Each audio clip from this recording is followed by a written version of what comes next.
నమస్కారం. Welcome to I dream ధర్మ మార్గం విత్ విజిత కార్యక్రమానికి స్వాగతం. ప్రస్తుతం మనతో పాటు ఉన్నారు 109 బాబా సంత్ సదానందగిరి స్వామీజీ. ఇప్పుడు వారితో మాట్లాడి మరిన్ని విషయాలు తెలుసుకుందాం. మనకున్న సందేహాలన్నింటినీ కూడా నివృత్తి చేసుకునే ప్రయత్నం చేద్దాం. హరి ఓం స్వామీజీ. జై గురుదేవ్. స్వామీజీ, సృష్టి అసలు సృష్టి ఎలా ప్రారంభమైంది అంటే మనకిప్పుడున్న దేవుళ్ళందరూ కూడా సృష్టికి మనకు బ్రహ్మ విష్ణు మహేశ్వరుడు వీళ్ళే సృష్టి స్థితి లయకారకులు అంటాము.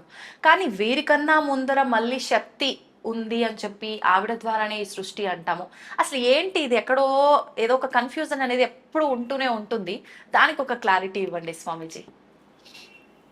ఓం యస్యాద్విరతవక్రాద్యాః పారిషద్యాః పరస్యతతం విఘ్నం నిఘ్నంతి సతతం విశ్వశ్రేణం తమాశ్రయే. అంబ నవాంబుజోజ్వలకరాంబుజ శారదా చంద్రచంద్రికాడంబర చారుమూర్తి ప్రకటస్ఫురభూషణరత్నరోచిరాచుంబిత దిగ్విభాగ శృతిసూక్త విభక్త నిజ ప్రభావ భావాడంబర వీధి విస్తృత విహారి మమ్మెల్లరున్ కృపచూడుము భారతి. జ్ఞానానందమయం దేవం నిర్మల స్ఫటికాకృతిం ఆధారం సర్వ విద్యానాం శ్రీ హయగ్రీవ గురుం ఉపాస్మహే. ఓంకార పంజరసుఖీం ఉపనిషదుద్యానవనకేలికలకంఠీం ఆగమన విపిన మయూరీం అంతర్విభావయే గౌరీ. మా గురుదేవులైనటువంటి మహంత హిమాలయ గిరిజీ మహారాజ్ వారి పాదపద్మంలోని మనస్సులో స్మరించుకొని ఐ డ్రీమ్ టీవీ వీక్షకులందరికీ శుభములు సదా కలగాలని ఆకాంక్షిస్తూ మాత అడిగిన ప్రశ్న, ఈ సృష్టి ఎలా మొదలైంది?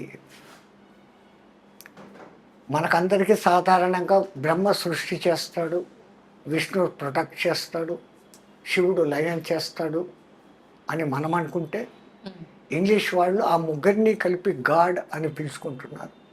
జనరైజేషన్, ఆర్గనైజేషన్, డిస్ట్రక్షన్, జిఓడి డాగ్ అని. సో ఏదో ఒక రూపులో మన వెనకల ఒకళ్ళు ఉన్నారు అనేది మానవ సనాతన ధర్మంలో ఒక పాయింట్గా ఉంది. కానీ మన సనాతన భారతీయ ధర్మం ఏం చెప్తుందంటే నిరాకార బ్రహ్మం ఎప్పటికీ నిత్యంగా ఉండేది. నిత్యము కానిదంతా మార్పు చెందుతూ ఉంటుంది.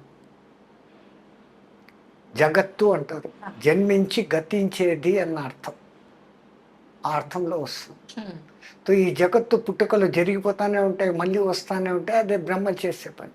మరి బ్రహ్మని ఎవడు పుట్టించాడు అనే పాయింట్ వస్తుంది. అక్కడ వచ్చినప్పుడు మనం చెప్పే ఈ నిరాకార పరబ్రహ్మ నిత్యం సత్యం ఏదైతే ఉందో అది.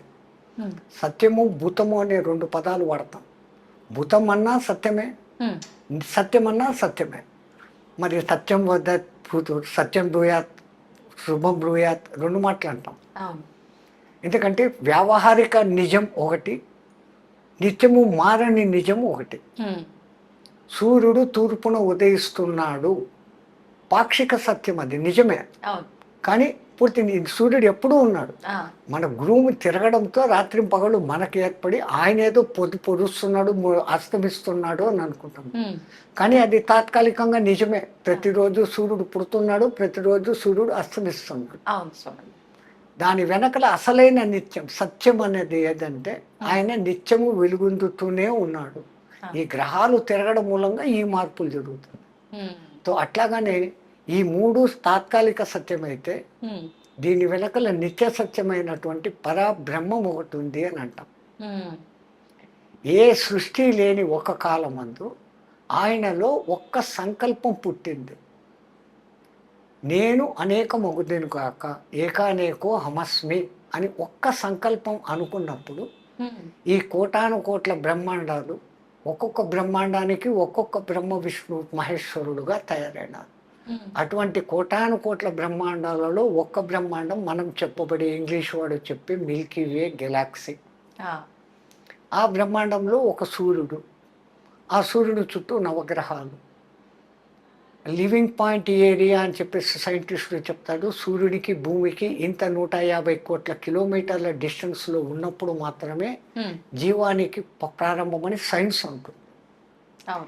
కానీ మన వాళ్ళు ప్రతి బ్రహ్మాండంలోనూ ఒక్కొక్క సూర్యుడు అన్నీ ఉన్నాడు.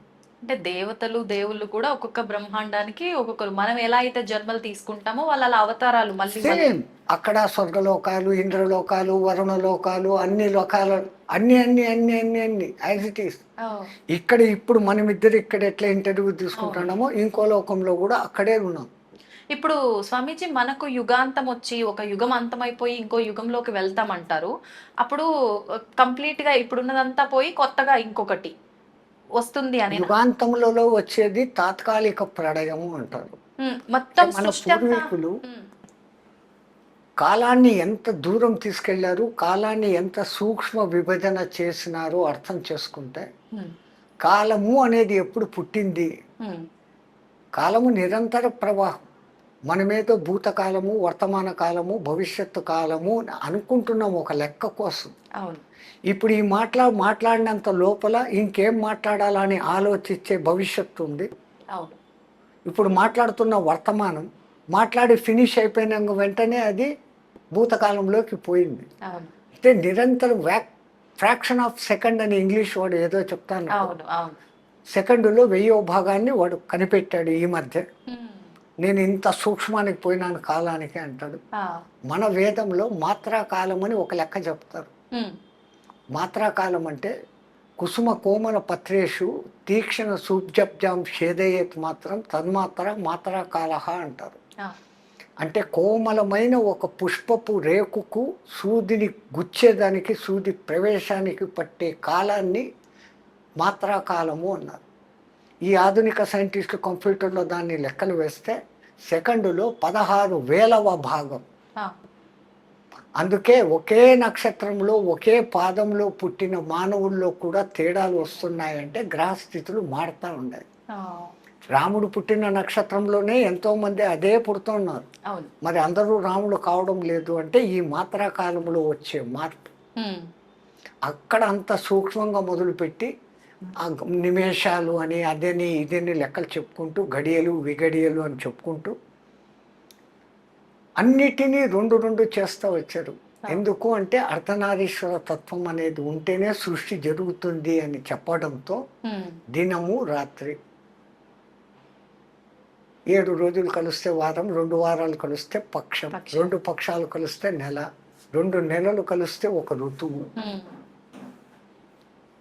3 ఋతువులు కలిస్తే 2 ఆయనాలు, ఆయనం ఉత్తరాయణం సంవత్సరం. ఓహ్! ఆ తర్వాత పుష్కరం 12, హ్మ్. ఆ తర్వాత షష్ఠి, ఇంపార్టెంట్ డేట్స్ చెప్పుకుంటూ పోయారు. ఆ తర్వాత సహస్ర చంద్ర దర్శనం 80, ఆ! ద్విషష్ఠి 120 ఏళ్ళు పూర్ణాయుధార్థం. హ్మ్. ఇట్లా మన వాళ్ళు చెప్పుకుంటూ ఈ సంవత్సరాలు 4,32,000 అయితే దాన్ని ఒక కలియుగ ప్రమాణంగా చెప్పారు. ఓకే. కలియుగం దాంట్లో కూడా మళ్ళీ సంఖ్యాశాస్త్రం 4, 3, 2 కలిపితే 9. హ్మ్. ఈ కలియుగానికి రెండింతలు ఆ! 8,64,000 సంవత్సరాలు.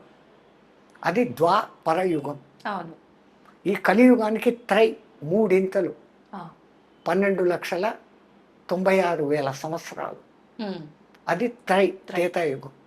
ఈ కలియుగానికి హ్మ్. కృత యుగం.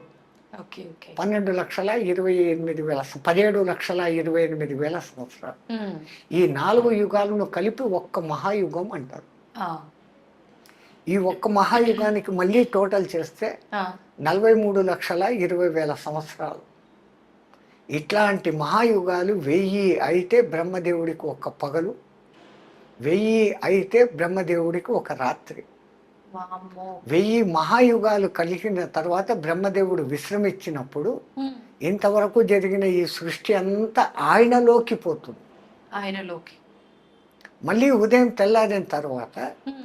మళ్ళీ పైకి తీస్తాడు. ఆ! ఇంతకుముందు జన్మలో ఒక బంటుగా ఉన్నోడు ఈ జన్మలో రాదు. ఈ ఈ క్రియేషన్, ఆ! ఈ మార్పులు, వాడి కర్మలు, వాడు చేసిన ఉత్తమ సేవలను బట్టి ప్రమోషన్స్, డిప్రెషన్స్ అనేటి లెక్కన హ్మ్. వాళ్ళలో ఈ మార్పులు జరుగుతూ సృష్టి ఇట్లా అనంతంగా జరుగుతూ ఉంటుంది. హ్మ్. ఇట్లాంటి సృష్టి చేసే ఈ బ్రహ్మకు ఆ! ఒక్కరోజు ఇంత అయితే అటువంటి 365 రోజులు ఇంటూ 100 అయితే ఈ బ్రహ్మ కూడా పోతాడు. అప్పుడు ఆ బ్రహ్మ పోయినప్పుడు పెద్ద కల్పం, పెద్ద వినాశనము అంటారు. ఆహా. మళ్ళీ కొత్త బ్రహ్మ వస్తాడు. అందుకే భవిష్యత్తు బ్రహ్మ హనుమంతుల వారు అని ఇప్పుడే చెప్పి ఉన్నారు మన వాళ్ళు. అవును, అవును, వాస్తవమేనా ఇట్లా ఈ స్వామీజీ? బ్రహ్మలు మారుతూ ఉంటారు. ఆ, ఇట్లా బ్రహ్మ మారితే అది విష్ణుదేవుడికి ఒక్క రోజు అంట. విష్ణుదేవుడికి ఒక్కరోజు. అట్లా శ్రీ మహావిష్ణువుకు ఒక్కరోజు ఇంటూ 365 ఇంటూ 100 వేస్తే ఉమ్, ఆ శ్రీ మహావిష్ణువు కూడా కరారవిందేన పదారవిందం ముఖారవిందేన వినివేశయంతం వటస్య పటస్య పుటేశయనం బాలముకుందం మనసాస్మరామేని బాలముకుందుడు అయిపోతాడంట. ఆ, ఆయన అట్లా బాలముకుందుడు అయితే ఉమ్, అది శివ పరమాత్మకు ఒక్క ఉచ్ఛ్వాస నిశ్వాస కాలం అంట. వామ్మో. అట్లా శివ పరమాత్మకు 21,600 హంసజపము జరిగిపోతే ఆయనకు ఒక్క రోజు. ఉమ్, అటువంటి రోజులు ఇంటూ 365 ఇంటూ 100 అయితే ఆ, ఆయన జగన్మాతలో కలిసిపోతాడంట. ఓ, అట్లా జగన్మాతలో కలిసిపోతే ఆ కాల సమయం ఉమ్, జగన్మాతకు ఒక్క రెప్పపాటు కాలం అంట. ఫ్రాక్షన్ ఆఫ్ మీరు సెకండ్ ఈ ఇంటూలు చేసుకుంటూ పోతే ఏ కంప్యూటర్లో పట్టదు. పట్టదు. కోట్ల పేజీల పుస్తకంలో సున్నాలు పెట్టుకుంటూ పోతే కూడా చేత కాదు. మన పూర్వీకులు ఆ, అనంత కాలాన్ని అట్లా చెప్పారు, సూక్ష్మ కాలాన్ని ఇట్లా చెప్పారు. ఉమ్, ఉమ్, అట్లా నేను ఏకానేకో హమస్మి అనుకున్న ఆ పరబ్రహ్మ ఒక్క లక్ష్యంతో ఈ సృష్టి ఏర్పడింది అని సనాతన ధర్మం వాళ్ళు చెప్తారు. ఈ ఆధునిక సైంటిస్టులు సూర్యుడు పుట్టడము, ఈ గెలాక్సీ పుట్టడము ఇదంతా 198 కోట్ల సంవత్సరాలు వాళ్ళకి వచ్చారు అప్రాక్సిమేట్లీ. ఆ, వాళ్ళ లెక్క మన లెక్క కరెక్టు అనే దానికి ఉమ్, మనము సంకల్పం చెప్పుకునేటప్పుడు ఆద్య బ్రహ్మ ద్వితీయ పరార్థే అంటాం. ఆ, అంటే ఇప్పుడున్నటువంటి బ్రహ్మ యొక్క 50 ఏళ్ళు నిండిపోయి 51వ బర్త్డే ఫస్ట్ డేట్లో ఉన్నాడు అని. ఉమ్, మరి ఇప్పుడు నేను చెప్పిన లెక్క ప్రకారము ఈ ఇన్ని లక్షల సంవత్సరాలన్నింటినీ కలుపుకుంటూ ఇంటూ 50 సంవత్సరాలు చేస్తే ఆ, అది 203 కోట్ల సంవత్సరాలకు వస్తుంది. అంటే ఈ సైంటిస్టులు చెప్తున్న దానికి అదికి ఒకటే. ఒకటే. ఎక్కడ తేడా అంటే ఉమ్, అంతా ఈ 198 ఏళ్ల క్రితం బిగ్ బ్యాంగ్ జరిగి ఆ, విశ్వం పెరిగినప్పుడు భూమి మీద ఏమీ లేదు, భూమి అగ్నిగోళం లాగా ఉండింది. ఉమ్, చల్లబడేదానికి కొన్ని కోట్ల సంవత్సరాలు అయింది. ఆ తర్వాత ఈ డైనోసారస్ అనేటివి వచ్చాయి, ఉమ్, అవి కూడా అంతరించిపోయినాయి, ఉల్కాపాతాలు జరిగి. ఆ, ఆ తర్వాత మళ్ళా ఎక్కడో నీళ్లలో ఒక చిన్న జీవం వచ్చింది, ఉమ్, అమీబా అనబడేటువంటి మొదటిది. ఆ, తర్వాతే ద్వికణ జీవిగా మారింది, ఏకకణ జీవి ద్వికణ జీవిగా మారింది, అది కూడా నీళ్ళలోనే. ఉమ్, ఇట్లా కణాలు పెరుగుతూ పెరుగుతూ పెరుగుతూ జల జీవాలు ఏర్పడ్డాయి. ఆ జలంలోనే ఉండకుండా మెల్లగా భూమి మీదకి రాను మొదలుపెట్టాయి.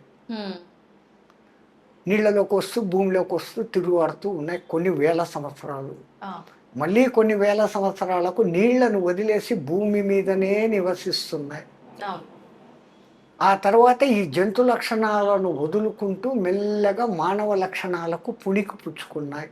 ఉమ్, తర్వాత జంతు లక్షణాలను పూర్తిగా వదిలేసి మానవుడిగా మారినాయి. ఆ, మానవుడు తెలివితేటలు పెంచుకున్నాడు, ఆయుధాలు కనిపెట్టినాడు, రాజ్యాలు ఏర్పాటు చేసుకున్నాడు. ఉమ్, ఆ తర్వాత అతని బ్రెయిన్ పూర్తిగా వికసించి అన్నిటి మీద కమాండ్ తీసుకున్న స్థాయికి వచ్చాడు అని సైంటిస్టులు అంటారు. ఓకే. మన సనాతన ధర్మంలో దశావతారాలు చెప్పారు. ఆ, దశావతారాలలో మొట్టమొదటి చేప, మత్స్యావతారం, అది నీళ్ళల్లో. అవును. రెండవ అవతారం కూర్మావతారం, అది నీళ్ళలోనూ ఉంటుంది, భూమి మీద మీద ఉంటుంది. ఉంటుంది. మూడవది నీళ్లను పూర్తిగా వదిలేసి భూమి మీదనే ఉండేది వరాహ అవతారం. ఆ తర్వాత జంతు లక్షణాలను వదులుకుంటూ మానవ లక్షణాల్లోకి వస్తూ ఉంది నారసింహ అవతారం, జంతువు నుంచి మనిషిగా డెవలప్. అవును. జంతు లక్షణాలు అన్నీ వదిలేసింది ఆ, సూక్ష్మ మానవుడు వామనుడు. అవును. ఈ వామనుడు మెల్లమెల్లగా డెవలప్ అవుతూ ఆయుధాలు కనిపెట్టినాడు, పరశురామ అవతారం. రాజ్యాలు ఏర్పరచుకున్నాడు, రామ అవతారం. ఉమ్, పూర్ణ మానవుడిగా మారినాడు శ్రీకృష్ణ పరమాత్మ. నవ దశావతారాలకు దీనికి ఇంచుమించు అన్నీ దగ్గరే. ఉమ్, వాళ్ళ దృక్కోణం వేరే, మన దృక్కోణం వేరే. ఆ, దృష్టి మారుతుంది కానీ సృష్టిలో మార్పు లేదు. లేదు.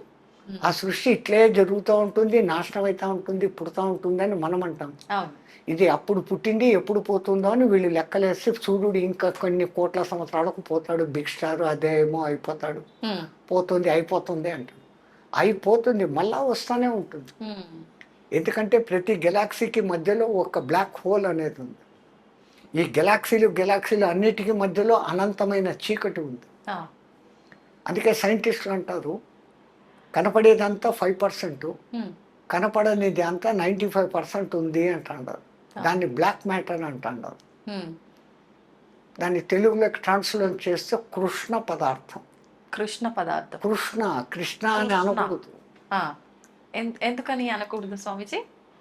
ఇప్పుడు కృషివలుడు అంటారు మీరు, అక్కడ క్రూ అంటారు. అవును అవును. కృపాచార్యుడు క్రూ అంటున్నారు. కృషి చెయ్యండి అంటాం.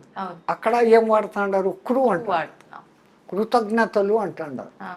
అప్పుడు క్రూ అంటాడు. కృతజ్ఞుడు వాడు అంటాడు. అక్కడ క్రూ వాడతాడు.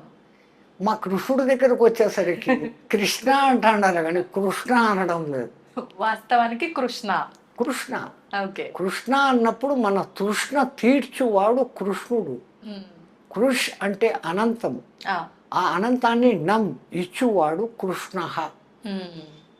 అందుకే కృష్ణుని మనం ఆరాధించినప్పుడు ఆ పేరునన్నా సరిగ్గా ఉచ్చరిస్తే వాడు మన మాట వింటాడు.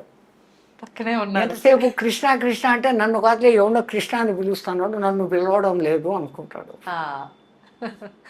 ఓకే స్వామీజీ, హనుమంతుల వారి విషయానికి వస్తే చాలా ఎక్కువగా ప్రాధాన్యత ఇస్తూ ఉంటారు హనుమంతుల వారికి ప్రతి విషయంలో కూడా. అసలు మామూలుగా రామాయణం విషయం చూసుకుంటే గనక మనకు ముందు నుంచి హనుమంతుల వారు రామాయణంలో ఉన్నట్టుగా మనకు చెప్పబడలేదు. కిష్కింద కాండ నుంచి హనుమంతుల వారు ఉన్నట్టుగా మనకు పురాణాలు చెప్తూ ఉన్నాయి, శాస్త్రాలు చెప్తూ ఉన్నాయి. మరి ఎందుకు ముందు నుంచి లేని ఒక పాత్ర అనుకోవచ్చు, ఆ క్యారెక్టర్ కి ఎందుకు అంత ప్రాధాన్యత అనేది నా క్వశ్చన్. ఇది చెప్పాలంటే రామనామ మహిమ ముందు చెప్తే హనుమంతుల వారి గురించి తర్వాత చెప్పుకోవచ్చు. అలాగే 4-5 కథలు వస్తే తప్ప హనుమత్ తత్వం అర్థం కాదు. మొట్టమొదట తెలియాల్సింది రామతత్వం. రామ అనే 2 అక్షరాలు ఎందుకు అంత ఫేమస్ అయింది? ఔంకారం లేని మంత్రము పనికిరాదు అంటారు. ఏ మంత్రానికైనా కానీ ఔంకారం ఉంటుంది. కానీ శ్రీరామచంద్రుడికి ఔంకారం అవసరం లేదు. జానకి రామ సీతారామ అంటామే కానీ ఔం శ్రీరామ అని అనం. శ్రీరామ అంటాం, ఔం రామ అని ఎవరు అనం. ఎందుకంటే ఆ ఏకాక్షరంగా మారుస్తే రామ్ అన్నప్పుడే దాంట్లో ఔం నివిడీకృతంగా ఉంది. అన్నిటికీ మించి వైష్ణవులందరికీ గొప్ప మంత్రం ఓం నమో నారాయణాయ, అష్టాక్షరి మంత్రం. నారాయణాయలో నుంచి రా తీసేసి చదవండి, నా ఆయనాయ, ఆయనాలే లేవు అన్నటువంటి భ్రష్ట మంత్రం వస్తుంది. ఆ మంత్రం చచ్చిపోతుంది. అష్టాక్షరి గొప్ప మంత్రం. ఆ మంత్రంలో ఈ రా అనేది ప్రాణాక్షరం.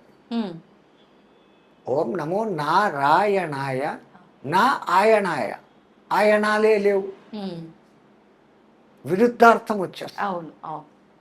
ఆ అష్టాక్షరిలో రా ప్రాణాక్షరం, 2వ అక్షరం. దానికి ఉన్న ఆ ప్రాధాన్యత పోయింది ఒక్క అక్షరం తీసేయటం వల్ల. అష్టాక్షరి నాశనం. అవును అవును. అట్లాగనే నమ శివాయ, నా మా 2వ అక్షరం నమ శివాయ. అట్లా పంచాక్షరి చదివిన పుణ్యము, ఇట్లా అష్టాక్షరి చదివిన పుణ్యము రావాలని వశిష్ఠ మహర్షి ఆలోచించి రామ అని పెట్టినాడు. అందుకే ఆ రాముడు ఎంత మనలో రమమైపోయినాడు అంటే ఆత్మారాముడు అని పిలుస్తాం. ఆత్మ గోవిందుడు అనం, ఆత్మ దుర్గా అనం, ఆత్మ వెంకటేశ్వరుడు అనం, ఆత్మ శివుడు అనం, ఆత్మ రాముడు అంటాం. ఆకలిగా ఉన్నవాడికి ఒక్కడికి అన్నం పెడితే తినేసి నా కడుపు చల్లగా చూసావు, నా ఆత్మారాముడు చల్లబరిచావయ్యా అంటాడే కానీ ఇంకోటి అన్నాడు. అంతగా మన జీవితాలలో మమైకమైంది. కారణం ఏంటంటే ఆ రామ అనే 2 అక్షరాలను విడిచిపెట్టి ఏకాక్షరంగా పలికిన రామ్ అని పలికిన అది అగ్ని బీజాక్షరం. మన షట్చక్రాలలో మణిపూరక చక్రము మన సెంటర్లో ఉంది. మూలాధారం, ఆ. స్వాధిష్టానం, మూడవది ఇది. ఉమ్. అది అగ్నితత్వం. ఉమ్. ఆ అగ్ని ఉండబట్టే మనం ఇట్లున్నాం. అవును. ఆ అగ్నిని కంట్రోల్ చేసేదానికి ఇడా పింగళ అనే సూర్యనాడులు, చంద్రనాడులు మన సమశీతోష్ణ స్థితిని పెడతా ఉంటే మనం ఉన్నాం. ఆ అగ్ని ఎక్కువైనా, టెంపరేచర్ ఎక్కువైతే జై శ్రీరామ్. ఆ అగ్ని తక్కువైనా, లో టెంపరేచర్ అయితే జై శ్రీరామ్. అంతే. ఇన్నిన్ని అర్థాలు పెట్టి ఆ రామమంత్రం పెడితే ఉమ్. రోమ రోమములో దాన్ని నింపుకున్నవాడు హనుమంతుడు. ఉమ్. ఈ రామ్ రామ్ అని చదువుతుంటే ఆయన బ్రెయిన్లోని 10,000 కోట్ల న్యూరాన్సే కాకుండా అవును. శరీరంలోని కణ కణము రామనామాంకితం అయిపోయింది. అందుకని రాముడి కన్నా, రామ బాణం కన్నా రామనామం గొప్పదని నిరూపించిన మహానుభావుడు హనుమంతుడు. హనుమంతుడు. ఇంకా ఇంకా చెప్పాలా అంటే విష్ణుమూర్తికి తెలివి ఎక్కువ. ఆ. బ్రహ్మదేవుడు ఎట్లాంటి వరాలు ఇచ్చినా కానీ ఆ వరాలలో ఉన్న లూపు హోల్ను కనిపెట్టి బ్రహ్మవరాలు దెబ్బ తినకుండానే ఆ రాక్షసుని చంపుతూ ఉంటాడు ఆయన. ఉమ్. తెలివి అంత తెలివి. అందుకే జిష్ణు అంటారు. జిష్ణు. ఆయన నామావళిలో ఉమ్. విష్ణు అన్న పేరు వస్తుంది, జిష్ణు అన్న పేరు వస్తుంది. ఆ. అంటే హయ్యెస్ట్ ఇంటెలిజెంట్, తెలివి పరుడు, జ్ఞాని అని అర్థం. ఆహా. అటువంటి ఆయనకు మరి రాక్షస సంహారం చేసేటప్పుడు ఉమ్. శివశక్తి అవసరమైంది. ఉమ్. శివుడికి జ్ఞానం లేదు అనలేం, ఆ. కానీ బలము అత్యంత గొప్ప బలం. ఉమ్. ఎక్కడ అతి శక్తివంతమైన రావణాసురుని లాంటి వాడిని చంపాలా అంటే ఉమ్. శివశక్తి తోడ్పడాలి. అంజనాదేవి హనుమంతుని తల్లి తపస్సు చేసింది శివుని గురించి. ఉమ్. శివుడు ప్రత్యక్షమయ్యాడు. అమ్మ నీకేం వరం కావాలో కోరుకోను. నీ అంశతో నాకు కొడుకు కావాలా, నీ తేజస్సుతో నాకు కొడుకు కావాలని. అంటే ఆయన అన్నాడు, నా తేజస్సును పార్వతీదేవే భరించలేక గంగానదిలో వదిలిపెట్టేస్తే ఉమ్. కొన్ని ఏండ్లు ప్రవాహంలో పోయి శరవణాలకు తగిలి 6 ముక్కలై చల్లబడితే ఆ. శరవణభవుడు అనే సుబ్రహ్మణ్యుడుగా వచ్చాడు. నా తేజస్సును పార్వతే భరించలేదు, మానవ కాంత, అందున నువ్వు వానర కాంత, నువ్వు నా శక్తి ఎక్కడ భరిస్తావు, నేను ఇవ్వను ఈ వరం అంటాడు. ఇస్తే ఈ వరం, లేకుంటే పోను. ఆయన పైకి వెళ్ళిపోతాడు. ఉమ్. అక్కడ ఆలోచిస్తాడు. జగత్సర్వం దైవాధీనం, తద్దైవం మంత్రాధీనం, తద్మంత్రం సాధకాధీనం, ఉమ్. తస్మిన్ కారణేవా సాధక సర్వోత్కృష్ట. దేవుడి కన్నా సాధకుడు గొప్పోడు. రమ్మంటే వాడు రావాలి, ఉమ్. మంత్రానికి కట్టుబడి. జగత్తంతా ఆయన కంట్రోల్లో ఉంటే అవును. ఆయన ఎవరి కంట్రోల్లో ఉన్నాడంటే మంత్రం కంట్రోల్లో ఉంటాడు. ఆ మంత్రం ఎవరి కంట్రోల్లో ఉందంటే సాధన చేసేవాడి కంట్రోల్లో ఉంది. ఇప్పుడు ఎవడు గొప్ప? తో ఆయన అక్కడ పోయి ఆలోచించి, మరి నేను వరం ఇచ్చి తీరాల, అవును. నా శక్తిని ఆమెకి ఇస్తా, భరిస్తుందో చస్తుందో నాకు సంబంధం లేదు. ఆ. అగ్నిదేవుణ్ణి రమ్మంటాడు. ఆయన వచ్చి, ఇప్పుడు నేను నాకు కొంచెం తేజస్సును నీ చేతికి ఇస్తాను, ఉమ్. తీసుకెళ్ళి అంజనాదేవికి ఇచ్చేయి అంటాడు. తీసుకుంటాడు ఆయన. కైలాసం దాటేంత వరకు అగ్నిదేవుడికి ఏం కాలే. ఆ. కైలాసం దాటి కాలు బయట పెట్టగానే ఆ. అగ్నిదేవుడే మండిపోను మొదలు పెట్టాడు ఆ శివ తేజస్సు. ఓ. మనిషికి ఆపద వస్తే బంధువుల దగ్గరికి పోడు, ఆ. స్నేహితుల దగ్గరికి పోతాడు. బంధువుల దగ్గరికి పోతే ఆ బంధువులు ఏమంటారు, ఇంకా అప్పుడు అంతా ఎగిరావు, ఇప్పుడు పోగొట్టుకొని మా దగ్గరికి వచ్చావా, కష్టం వస్తే మేమా అని ఎగతాళి చేస్తాడు. వాస్తవం. అదే స్నేహితుడైతే సాయమన్నా చేస్తాడు, స్వాంతన మాటలన్నా చెప్తాడు, కానీ గేలి చేయడు. ఉమ్. తో అగ్నిదేవునికి స్నేహితుడు గాలి. ఉమ్. వాయువు. ఎక్కడ వాళ్ళిద్దరు జంట పదం. ఆ. మంటలు ఎక్కడైనా మండినాయంటే గాలి వస్తే మంటలు ఇంకా ప్రేరేపిస్తాయి. అవును. అవును. ఆక్సిజన్, మంట మండాలా అంటే హైడ్రోజన్, దానికి పక్కన ఆక్సిజన్ ఉండాలి. హైడ్రోజన్ అగ్నిదేవుడు అయితే ఉమ్. పక్కన ఉండేవాడు వాయుదేవుడు వీడు. ఉమ్. తో ఆయన తలుచుకుంటాడు, ఏం నీ సమస్య అంటాడు. ఆ శివుడు నాకు ఈ డ్యూటీ పెట్టాడు, ఉమ్.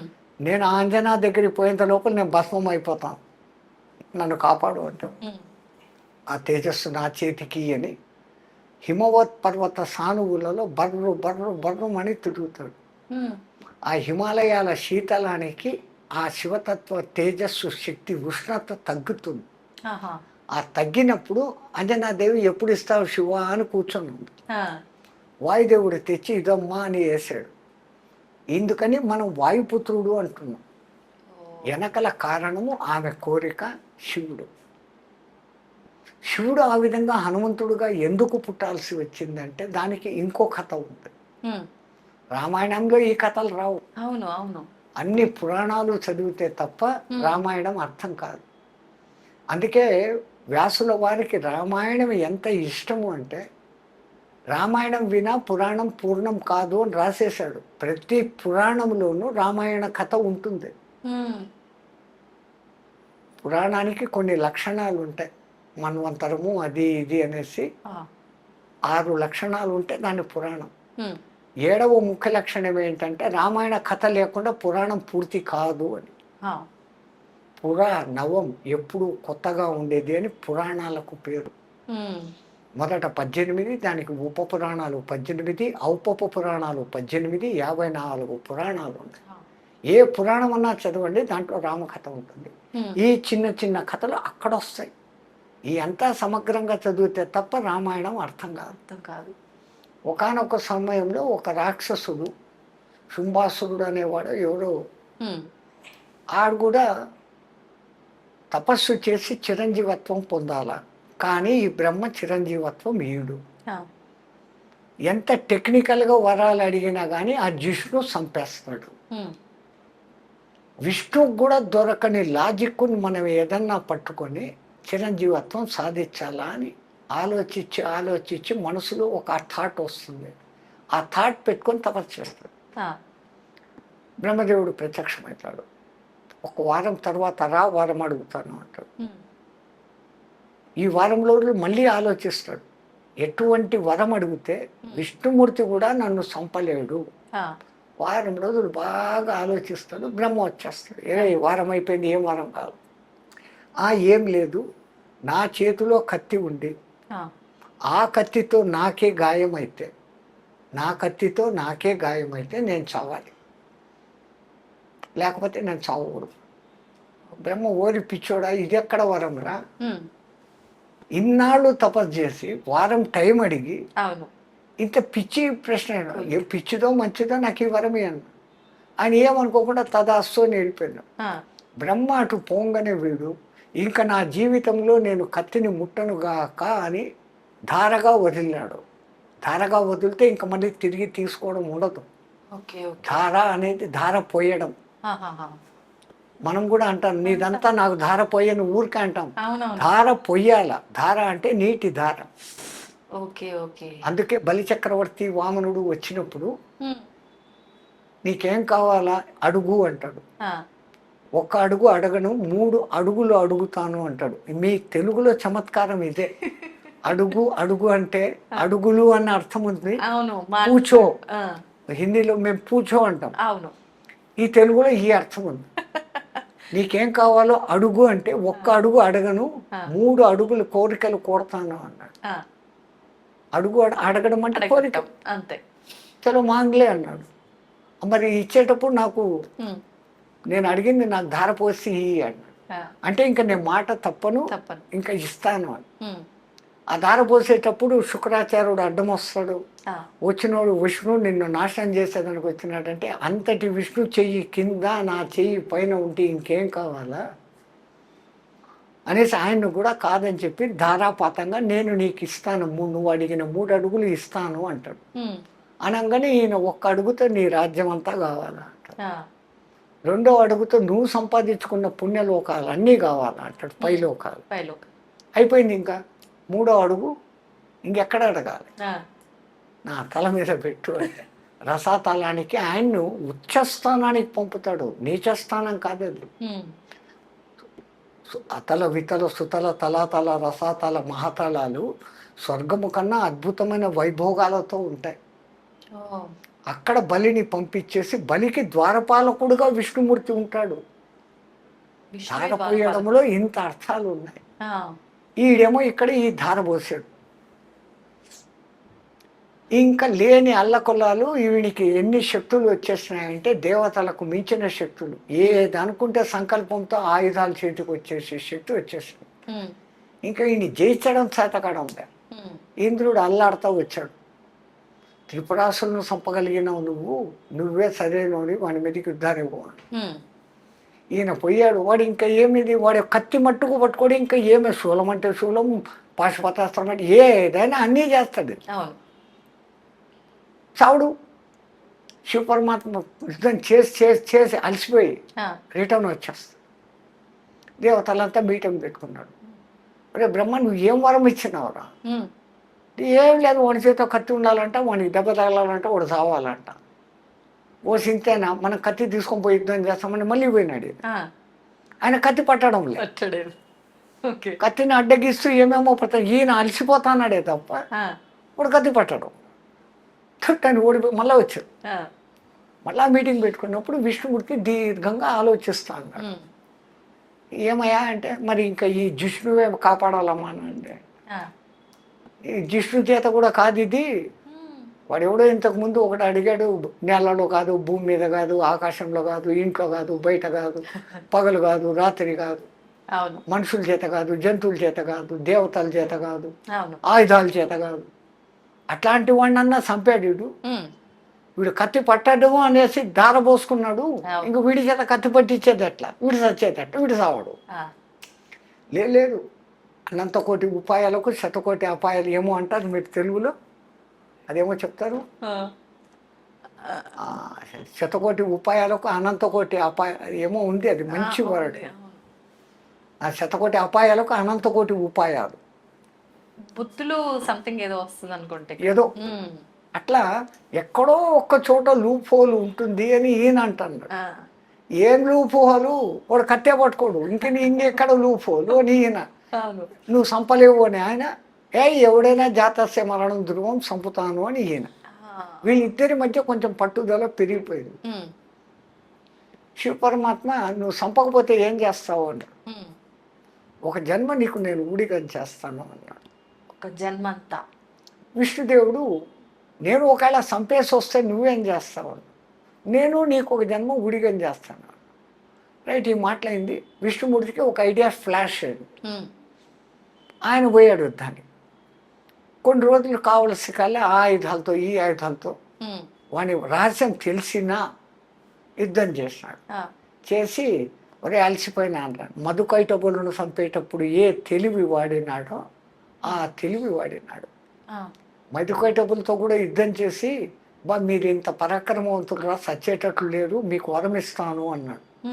వాళ్ళు అహంకారంతో, మాకు నువ్వేం వరం ఇచ్చేది, మేమే నీకు వరం ఇస్తాం, కోరుకో అన్నాడు. మాట తప్పరు కదా అన్నాడు. తప్పము అన్నాడు. అట్లయితే నేను కోరుకునే వరం నా చేత మీరు సావండి అన్నాడు. వాళ్ళు అదే ఇరుక్కున్నామే అని అక్కడ కూడా తప్పించుకునేదానికి నీళ్లు లేని చోట మమ్మల్ని సంపు అన్నాడు. అప్పుడంతా జలార్ణవం. అప్పుడు విష్ణుమూర్తి తన ఊరువులను విపరీతంగా పెంచుతాడు. ఇప్పుడు ఈ ఊరువుల మీద నీళ్లు లేవు, వీళ్ళకి రండి అంటాడు. వాడు వచ్చి తలకాయలు ఇస్తాడు, చంపేస్తాడు. విష్ణుమూర్తిని అందుకే జిష్ణు అంటారు. వాడు ఎంత ఇంటెలిజెంట్ ఇంకోటి లేడు. లాయర్లకు సూపర్ లాయర్. తో అలసిపోయినాను, కూర్చొని మాట్లాడుకుంటాం రా. అవురా, నేను ఏ ఆయుధం చెప్తే ఆయుధం తీసేస్తాడవు, ఎక్కడి నుంచి వచ్చిందంటే నా శక్తి నాకుంది లేదు. అయినా అన్ని ఆయుధాలు వాడినా కానీ నా దగ్గర ఉన్న అస్సలు మెయిన్ ఆయుధాలు వాడలే ఇంతవరకు అన్నాడు. ఇంకా ఏముండేది నీ దగ్గర? ఇది సుదర్శన చక్రం 1000 అంచులు ఉండేది అన్నాడు. ఇది మహాసుదర్శనం అని వాడు 10,000 అంచుల సుదర్శనం బయటికి తీసినాడు. తు అనేసి దాన్ని అక్కడ పక్కన పెట్టి టెక్నిక్ అదే. మళ్ళీ ఇది పాంచజన్యము. ఈ శంకు ధ్వని వింటేనే ఎంతో దూరం పోతారా. ఇది మహాశంఖం అని చెప్పి వాడు ఇంత పెద్ద శంఖం తీసినాడు. పోటీగా ఇది కౌమోదికం రా అన్నాడు. వాడు వెంటనే ఇది మహాకౌమోదికం అని ఇంత పెద్ద గద తీసినాడు. వీడు లైన్లో పడుతున్నాడు అనుకుని ఇది షార్జరం అనే ధనుస్సురా అన్నాడు. ఇది మహాషార్జరము అన్నాడు. వాడు ఇంకా లైన్లో పడిపోయినాడు. ఇది నందకమురా అన్నాడు. అనగానే చూడు ఇది మహానందకం అనేది కూడా పెద్ద కత్తి పట్టుకుంది. ఈ కత్తి ఇట్లా పట్టుకోగానే విష్ణుమూర్తి ఇక్కడ వచ్చి ఎగిరాడు. చిన్న ఘాటు పడింది. వాని చేతిలో కత్తి, వానికి చిన్న ఘాటు, చచ్చాడు. అందరూ విష్ణుమూర్తికి జై అంటే శివపరమాత్మ నవ్వుకుంటూ కూర్చోండి.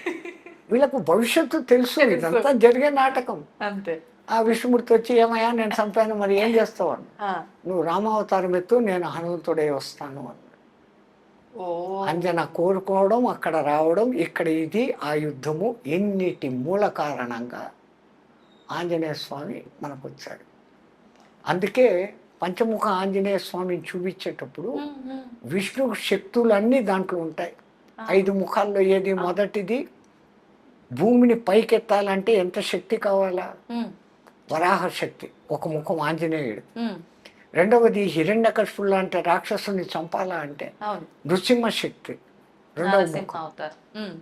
హయగ్రీవుడు లాంటి రాక్షసుని హయగ్రీవుడు లాగానే చంపాలా కాబట్టి అక్కడ అమ్మవారి నాటకమే.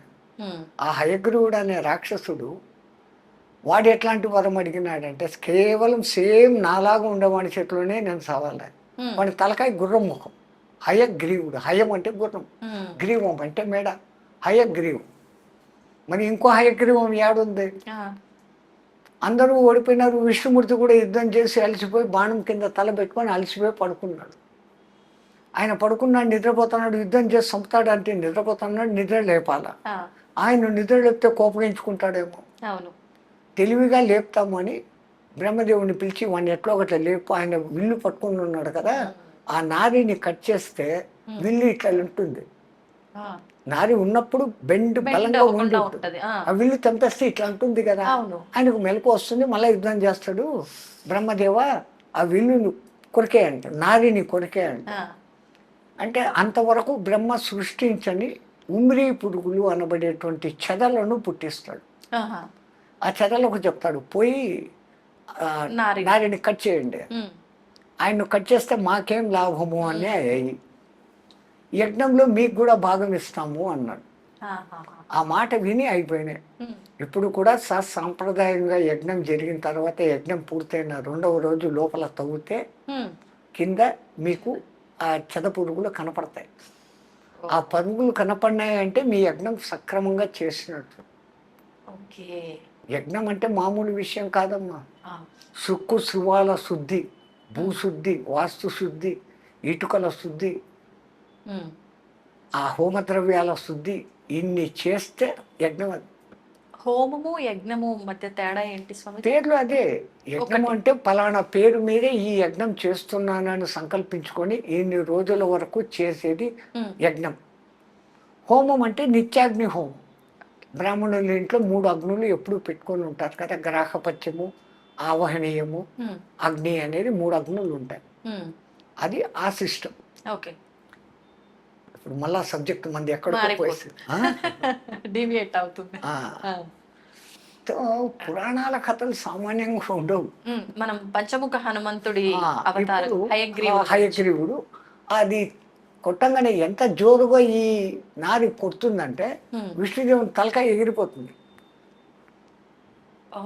ఒరే లేపుతామనుకుంటే తలకాయ పోయింది, ఎత్తుకండ్రా కనిపిస్తాము అనుకుంటారు, దొరకదు. అప్పుడు అందరూ జగన్మాతను ప్రార్థిస్తే ఫలానా చోట గుర్రం ఆ ముఖం పట్టుకొని ఉంది, దాన్ని కట్ చేసి పెట్టండి అంటారు. ఆ గుర్రం తలకాయ తీసుకొని వచ్చి పెడతారు. అంటే ఇప్పుడు టెక్నాలజీ చేయి పెట్టినట్లు దేవతలకు ఏం తెలుసు అంటే తలకాయలు తీసి తలకాయలు పెట్టే టెక్నిక్ గణపతి దగ్గర నుంచి హయగ్రీవుడి దగ్గర నుంచి అనేకం ఉంది. వేదాల్లో అనేక చోట ఈ అశ్విని దేవతలు అనే దేవతల వైద్యులు యుద్ధరంగంలో కాళ్ళు చేతులు తెగిపోయిన వాళ్ళకు ఇనుప కాళ్ళు ఇనుప చేతులు వేసినట్లుగా రాసి ఉన్నారు. ఆపరేషన్స్లో మన వాళ్ళు అంత ఎక్స్పర్ట్స్. వాళ్ళు ఎట్లా చేసినారో ఆపరేషన్స్ ఉన్నాయా స్వామిజీ? ఖచ్చితంగా. కానీ ఆ టెక్నాలజీ ఎటువంటిది అనేది మనకు తెలియదు. మూర్ఖులు అడుగుతారు, ఏనుగు తల ఇంత ఉంటుంది, మనిషి మెడ ఇంత ఉంటుంది, ఎట్ట కలిపినారు అని అంటారు. మొన్న ఎవడో ఒక సైంటిస్టు ఒక తలను తీసి ఇంకో మనిషి తలను పెట్టాలా అని ప్రయోగం చేస్తున్నాడు అని పేపర్లో పడింది. అది సక్సెస్ అయిందో లేదో తెలియదు. వాళ్ళ టెక్నాలజీ వేరే, మన టెక్నాలజీ అంతా టెస్ట్ ట్యూబ్ బేబీల వరకే వచ్చింది. అంతే. జైగోటుగా ఇక్కడ తయారు చేసి దాన్ని మళ్ళీ తల్లి గర్భంలోనే పెడుతున్నారు. కానీ తల్లి గర్భం అవసరం లేకుండా కౌరవులు ఆయిల కుండలలో పుట్టించారు. దశరథుడు చనిపోతే భరతుడు వచ్చేంత వరకు శవం పాడు కాకుండా తైల భాండంలో పెట్టి రక్షించినారు అని రాసి ఉంది. శవాన్ని ఎన్ని రోజులైనా భద్రపరిచే టెక్నాలజీలు వాళ్ళ దగ్గర ఉన్నాయి. ఇప్పుడేమో ఐస్ బాక్సులు, మీకు మిషన్లు కనపడుతున్నాయి. వాళ్ళ టెక్నిక్లు వేరే. వాళ్ళు అంటే మెదడు బుర్రకు పని పెట్టి మళ్ళీ ఇప్పుడు ఎప్పుడైతే హయగ్రీవ తల వచ్చిందో వాడి కోరిక ప్రకారం నాలాంటి వాడి చేతిలో సవాలని చచ్చాడు. అంటే విష్ణుమూర్తికి అక్కడ ఆ హయగ్రీవ తల వచ్చేదానికి అమ్మవారి అనుగ్రహము, శివశక్తి. అందుకే ఆ పంచముఖ ఆంజనేయ స్వామిలో హయగ్రీవ ముఖం. ఆ తర్వాత రామచంద్రుల వారి కార్యం నిర్వర్తించేదానికి హనుమత్ ముఖం 4. అఖిలాండ బ్రహ్మాండాలను తన కడుపులో పెట్టుకున్న శ్రీ మహావిష్ణువును మోసి తీసుకొని పోవాలంటే గరుత్మంతుడు ఎంత బలంగా ఉండాలా? ఆ శివశక్తి లేకపోతే ఈయన నడవలేడు. అది గరుడ అవతారం. అట్లా ఆ పంచముఖ ఆంజనేయ స్వామి, ఆ రామనామ శక్తి శివశక్తి.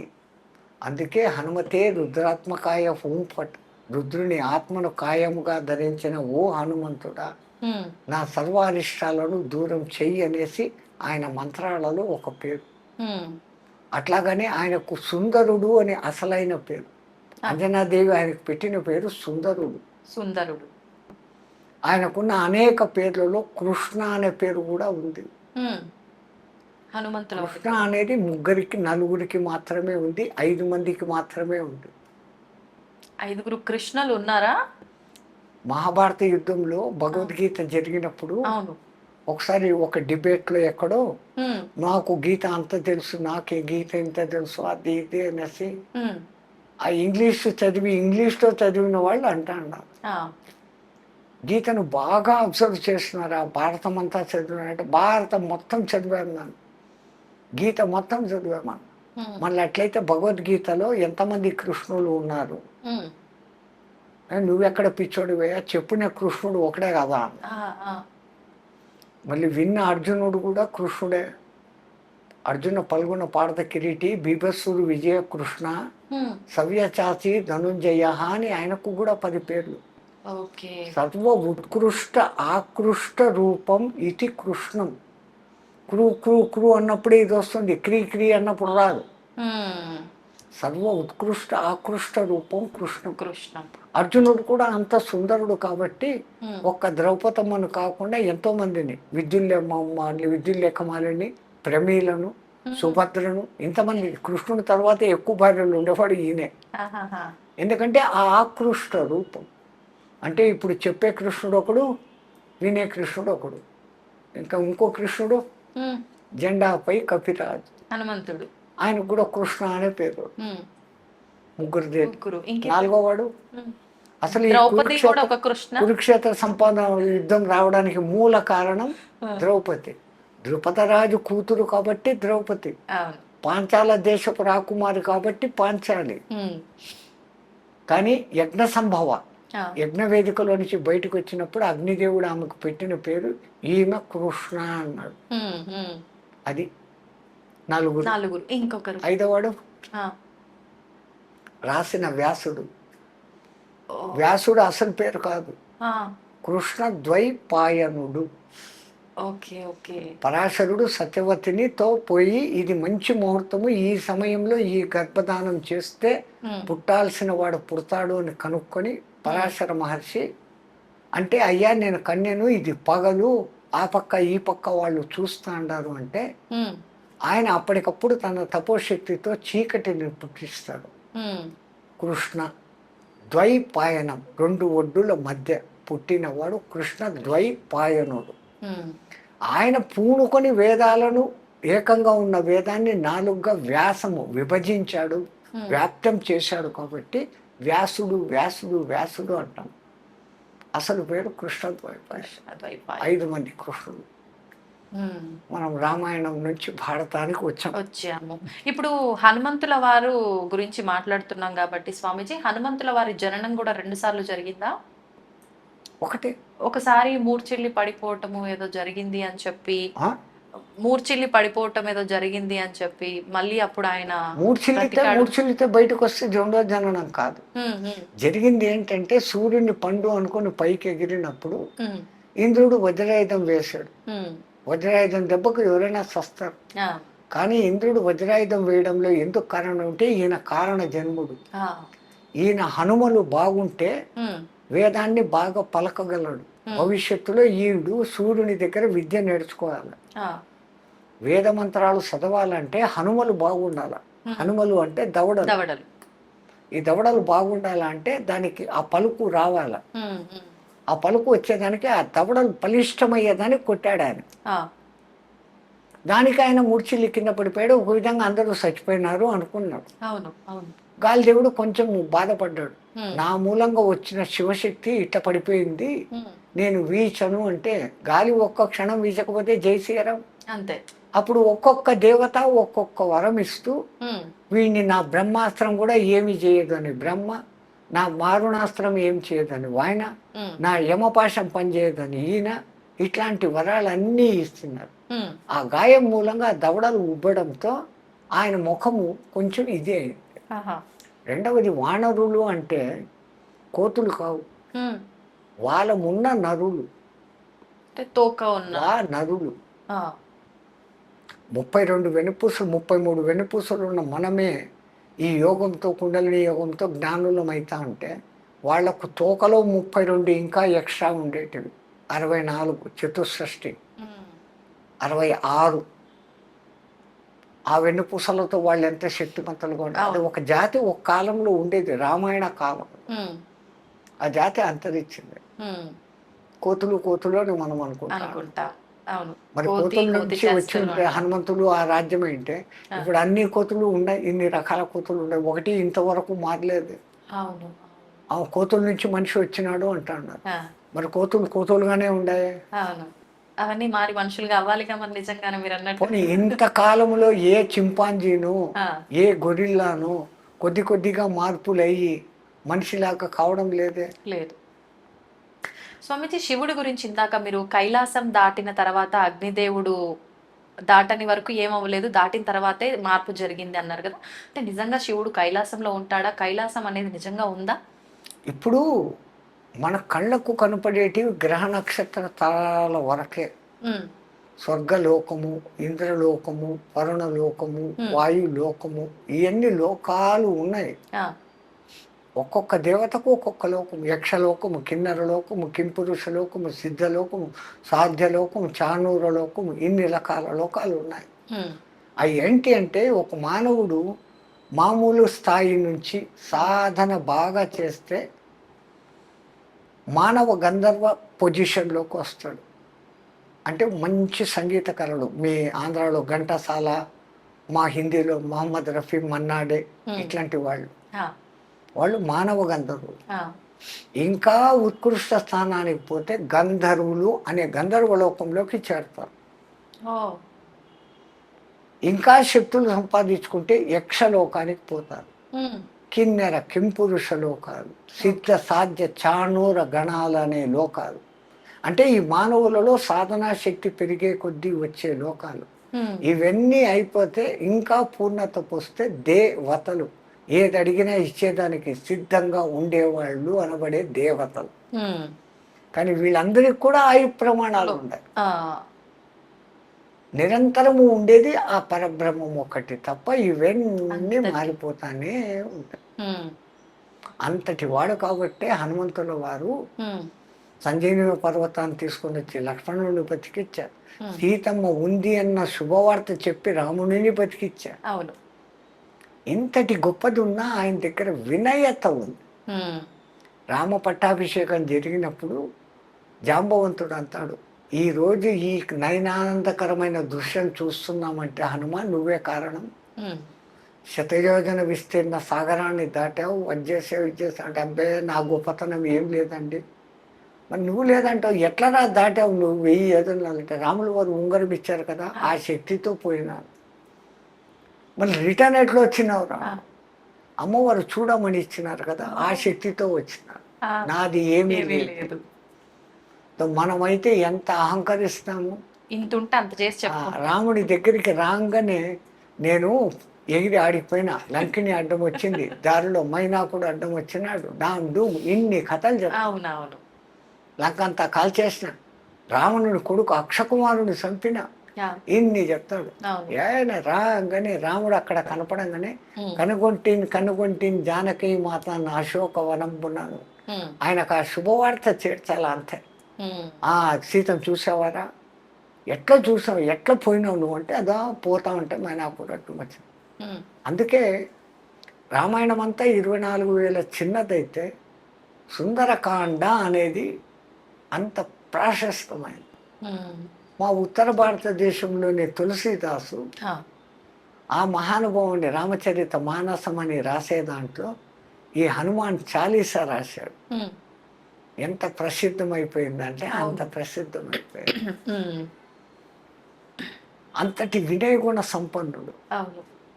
ఆయన. సుందరకాండ మరి ఎందుకు ఏం చేసినా సుందరకాండ పారాయణం చెంది తప్పులు పోతాయంటే, ఆ. సుందరకాండలో ఉన్న అంతర్గత రహస్యాన్ని మనం తెలుసుకోవాలి. ఉమ్.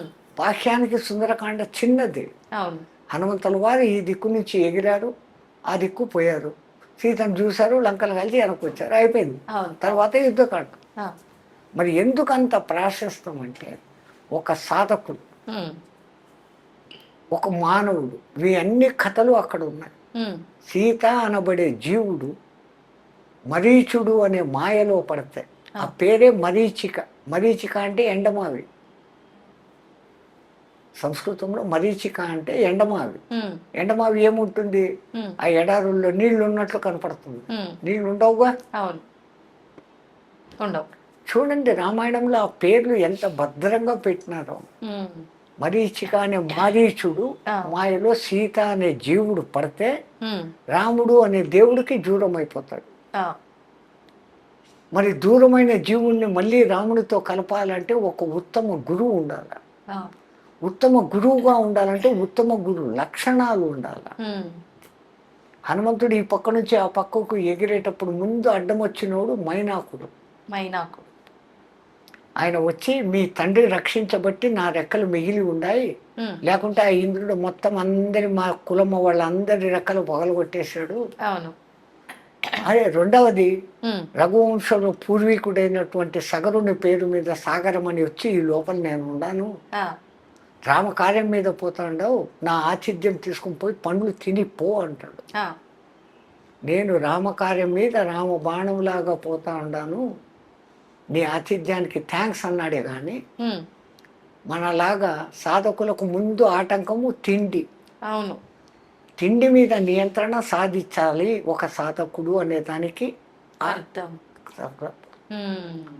రెండవది, ఇంకా ముందుకు పోతూ ఉంటే తాను ఉన్నత ప్రయాణం చేస్తా అంటే లౌకికాలు మనిషిని ఎప్పుడో ఒకసారి కిందికి లాగుతూ ఉంటాయి. లాగుతాయి. అదే ఆమె సిమిక ఉమ్. ఛాయాగ్రాహి రాక్షసి అని అంటారు. ఓకే. అంటే మనము ఉన్నత పదంలో పోయేటప్పుడు ఇంకా కొంచెం లౌకికాలు లాగుతూ ఉంటాయి. ఉమ్. ఆ లౌకికాలను కూడా ధ్వంసం చేస్తే తప్ప నువ్వు ముందుకు పోలేవు అనే దానికి ఉమ్. ఆ సింహాన్ని చంపాడు. ఆడదేం చూడలే, అవును. సింహికని చంపేశాడు. ఆ. మళ్ళా దాటుకొని ముందుకు పోతే లంకిని అవుతుంది, సురస వస్తుంది. ఉమ్. అంటే అక్కడ మన బుద్ధిని ఎప్పుడు ఎక్కడ వాడాలా, how to do, what to do, when to do తెలుసుకొని ఉండాలి. ఉమ్. ఆమె నాకు బ్రహ్మదేవుడు వరం ఇచ్చినాడు, ఎవరు ఇక్కడ పోయినా కానీ నాలో మునిగిపోవాలా అని చెప్పింది. ఉమ్. ఆయన ఇంత అయినాడు, ఆమె ఇంత అయింది. అవును. అక్కడ సడన్గా ఇంత అయిపోయి నోట్లోకి పోయి, అమ్మ నువ్వు అన్నట్టుగా నీలో పడి వచ్చాను ఆ. అంటే ఎక్కడ తెలివి ఉపయోగించాలో, ఎక్కడ బలం ఉపయోగించాలో అక్కడ గురువుకు ఉండాల్సిన లక్షణం. ఉమ్. అది కూడా అయినాక లంకలోకి దిగినాడు, దిగిన వెంటనే లోపలికి పోలే. ఆ. టైం సెన్స్ ఎప్పుడు ప్రవేశించాల. ఉమ్. అందుకని లంకిని వచ్చేంత వరకు ఉండి లంకిని మదం అణచి ఉమ్. ఆ తర్వాత లోపలికి పోయినాడు. ఉమ్. ఇక్కడ విచిత్రం వాల్మీకి రాశాడు, ఆ. ఆయన పిల్లి అంత ఆకారం దాల్చిపోయినాడంట. పిల్లి అంత. మార్జాల మాత్రే రూపేణ అంటాడు. ఆ. పిల్లి అంత అయ్యి, పిల్లి కన్నా ఇంకా చిన్నది ఎలక, అవును. దానికన్నా దోమ, ఈగ, చీమ, ఈ రూపాలు కాకుండా పిల్లిగా ఎందుకు పోయినాడు? ఆ. ఎందుకని? మనకు మర్కట కిషోర న్యాయము, మార్జాల కిషోర న్యాయము అని ఉంటుంది. ఆ. కోతి పిల్లను ఇట్లా అంటుంది, అవును. ఆ పిల్ల అంటుకుంటుంది. ఈ కోతి ఏమో చెట్టు కొమ్మల మీద నుంచి గోడల మీద నుంచి గోడలకు ఎగురుతూ ఉంటుంది. బిడ్డ ఉందా లేదా చూసుకోదు, పట్టించుకో. నువ్వు పట్టుకో, నాకు సంబంధం లేదు అంటుంది. ఉమ్. అది అవును. మర్కట కిషోర న్యాయం. ఓకే. కానీ మార్జాల కిషోర న్యాయం, ఏ కూరలతో ఎలకను చంపేయగలిగిన శక్తి కలిగిన పిల్లి తన చిన్న కూనలను ఆ మెడ మీద పట్టుకొని గాయం కాకుండా క్షేమంగా ఇంకో చోటికి మారుస్తుంది.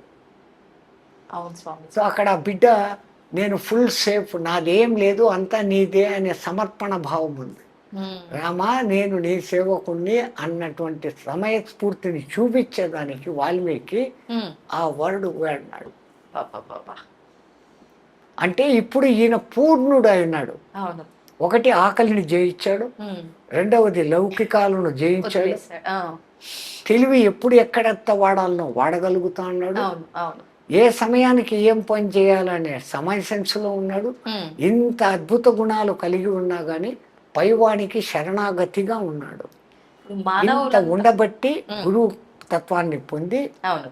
అంతవరకు భ్రమలో ఉన్న సీత దగ్గర అనబడే జీవుని దగ్గరికి వెళ్ళి, ఓరి జీవుడా ఆ మాయలో నుంచి బయటికి రా, రాముడు ఉన్నాడు, నిన్ను నేను కలుపుతాను అని స్వాంతని ఇచ్చినాడు. అందుకే అంటాడు, సీతమ్మ వచ్చే నా ఈపు మీదకి పైకి అని. ఆమె నేను పరపురుషుని తట్టను అంటున్నాను. దానికి ముందు రావణాసురుడు నిన్ను జుట్టు తొడ పట్టుకొని తీసుకుని పోయినా, అప్పుడు నేను భయం విహ్వాలను, నాకేం జరుగుతుందో నాకు తెలియదు. ఇప్పుడు తెలిసి నీ మీద ఎక్కను. ఒకవేళ ఎక్కినాను, తీసుకుని పోయేటప్పుడు మళ్ళీ ఈ రాక్షసులు మధ్యలో వస్తాయి, నన్ను రక్షిస్తావా వాళ్ళతో యుద్ధం చేస్తావా, ఇవన్నీ అడగడాలు. అవును. అవును. నిజానికి ఆమె వాడిని పుత్రునిగా అనుకుంది. ఈయన పిచ్చి పని చేసి లంకనంతా కాల్చేసి, ఇంత చేసి సీతను కనిపెట్టి లంకంతా కాల్చేసిన, సీత కూడా చచ్చిపోయింది అన్నమాట. సీత ఉన్న చోట అగ్ని ఏం చేస్తుంది? సీతే స్వయం అగ్ని, సీత మండదు. అందుకని ఆమె అక్కడ ఉన్నాక, ఇంత చేసినావు నీకు చిరంజీవత్వం ఒత్తు కాక, అష్టసిద్ధి నవనిధికే దాత ఐసవర దీన జానకి మాత. జానకి మాత ఆయనకు అష్టసిద్ధులను కలిగింపజేస్తుంది. సుందరకాండలో ఇంతటి పరమాద్భుత రహస్యం బట్టి రాముడి కన్నా రామశక్తి గొప్పది అని ఆ హనుమంతుడు నిరూపించిన కారణం చేత ప్రతి రామాలయంలోనూ పూజలు అందుకుంటాడు. అవును. ఆయనకు అంటూ విశేషమైన ఆలయాలు ఉంటాయి. ప్రథమంగా రామదర్శనం కాదు చేసుకోవాల్సింది, హనుమాన్ గడి అన్నటువంటి ఆ కొండ మీద ఉన్న హనుమంతుడిని ముందు దర్శనం చేసుకోవాలి. అయోధ్య వెళ్తే, తిరుపతి వెళితే ఎట్లాగైతే మీరు వరాహస్వామి దర్శనం చేసుకునే పోతారు, అయోధ్యకు పోతే ఇప్పుడు బాలరాముని కన్నా ముందు పోయి చూడాల్సింది ఆయన. ఆ హనుమంతుడిని చూసి ఆయన అనుగ్రహంతో అయ్యా రాములు వారి దగ్గరికి పోతానని పోవాలి. నాకు తెలిసిన రామాయణ విశేషాలు